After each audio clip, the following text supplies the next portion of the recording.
Emane rek yo, wong sing duwe omah iki lho rek yo. Daripada nganggur lapo kok gak didol rek yo.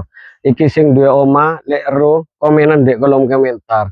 Seminggu iki tak kei saran ae. Lek misale gak didol ya dihitung tanah ngono. Ijolono donat ambek paus lho masuk omah iki lho, delon. Lho, arek-arek TikTok iku senengane ngene iki soalnya. Dijol donat ngene iki. Omahe jare arek-arek TikTok omahe dalbo jare. Lah terus mobile barang iki lapo ngene iki go nang pasar luwak ngono iki yo laku rek iki yo mobil zamane omahe Rama biyen iki lho gak tinggoni rek emane yo ngene iki go nang pasar luwak lah enak Pak.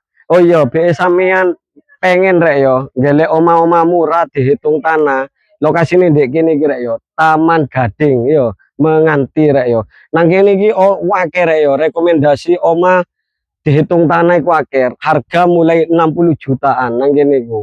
Harga mulai 60 jutaan. Suratnya wis sertifikat resmi halal barokah yo. Ah ayo tak sepilno lho. Wis free with ngene iki, tak sepilno jero nih rek yo. Wis ngene iki.